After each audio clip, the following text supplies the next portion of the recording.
नमस्कार. चॅनलला पुन्हा भेट दिल्याबद्दल खूप खूप खूप धन्यवाद. आज मी तुम्हाला दाखवणार आहे घरच्या घरी मलाई कुल्फी कशी बनवायची.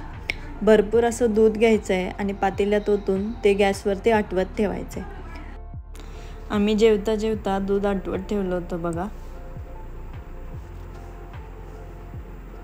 त्यानंतर दूध अर्ध झाल्यावरती त्यामध्ये साखर टाकायची आहे तुमच्या आवडीप्रमाणे. मी कमी टाकणं प्रेफर करते कारण कमी टाकली तर कमी गोड होतं आणि मग जास्त खाता येतं. सो जास्त खायची असेल तर कमी साखर टाकायची.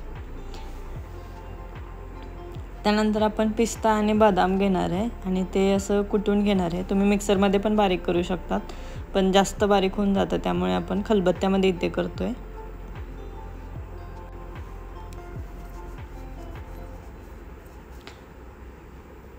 त्यानंतर दूध असं थंड होत ठेवायचं आहे आणि थोडं नॉर्मल दूध झालं की त्यामध्ये आपण कुटलेलं बदाम आणि पिस्ता टाकायचं आहे आणि सगळं मिक्स करायचं आहे व्यवस्थित.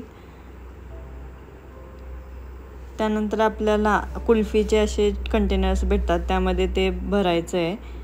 माझ्याकडे हे प्लास्टिकचंच आहे, पण ह्यापेक्षा ते दुसरं जे ॲल्युमिनियमचं असतं सिंगलवाले ते जास्त चांगले असतात कारण काढायला पण सोपे असतात. हे जरा डिफिकल्ट जातं, पण माझ्याकडे हेच अवेलेबल आहे सो मी हे वापरते आहे.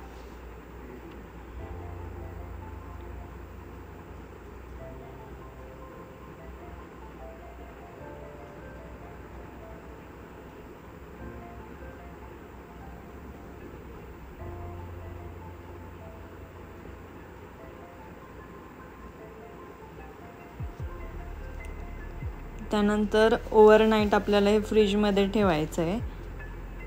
थोडंसं टेम्परेचर एकदम कमी करायचं, सकाळपर्यंत होऊन जातं. बघा तुम्हाला इथे दिसेल की कुल्फी आपली तयार झालेली आहे. थोडंसं गरम पाण्यात किंवा थोडंसं नॉर्मल पाण्यात असं डिप करायचं म्हणजे ते इझिली कुल्फी अशी निघते वरती.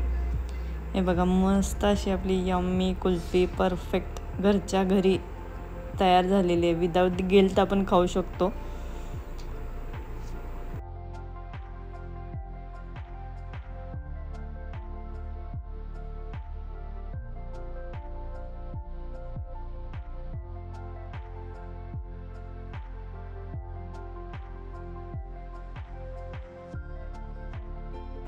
मी अपेक्षा करते की तुम्हाला हा व्हिडिओ आवडला असेल, तुम्ही एन्जॉय केलं असेल तर चॅनलला लाईक करा, शेअर करा, सबस्क्राईब करा, फॅमिली अँड फ्रेंड्सला व्हिडिओ शेअर करा आणि चॅनलला पुन्हा नक्की भेट द्या. थँक्यू.